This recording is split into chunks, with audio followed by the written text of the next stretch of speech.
one of those that thought, I'm going to sell my house and buy an RV, and it's time for RV living? Yeah, we did that. We did that for 2 years, okay? We went and bought some property and put an RV on it after we sold our house. I had to settle some debts with my ex-wife, blah, blah, blah. We were like, let's do an RV. That'd be so awesome. John was traveling, for work, so we're like, let's do it. It might be fun if you're traveling, but sitting and just living somewhere in it is no fun.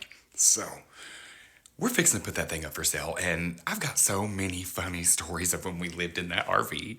All week I'm going to be working on it, and I guarantee you there's going to be stories popping out of me from this RV. And the one I think of now, because we're fixing to move it to an RV park close to our house where I can go right over, because our land is like really far from where we live right now.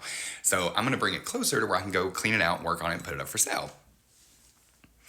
The first time we moved it to a place, because when we first got it, we thought, well, we'll just bounce around in RV parks and stuff, and we'll kind of take a few vacations some places. We'll go camping in it, whatever. So we went to a real big, fancy like campground for RVs. We had no idea what we were doing. It was so expensive, such a waste of money. I can give you tips and tricks on where to go, and it'd be much cheaper. Anyways, we didn't know what we was doing. And John had never drove one before. I don't know, and you don't have to have a special license for a Class A. I don't know why, but you don't. So he is driving this thing, and he did so good with it until...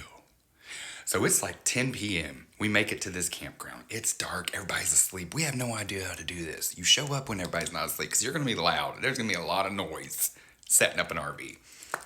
That's not the worst part.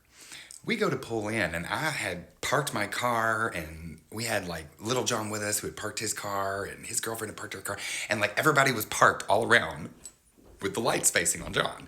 And it was a back-in spot. Now we know you want to pull through. Don't back in. He went to back in, okay? And the electric poles that you plug your RV into, he slammed that. Slammed it. You're not going to believe. It exploded. All of everyone's power went out. It was the middle of summer. Everyone's air conditioning suddenly goes off and everyone's asleep.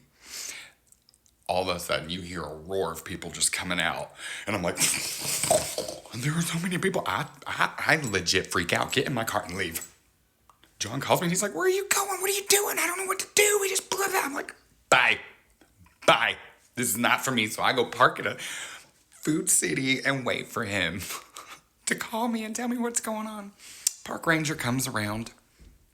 They realize that they can cut the power off to just that specific unit, and then everybody gets their power back. So thank God for that. We ended up having to stay there a week. We were not their favorite.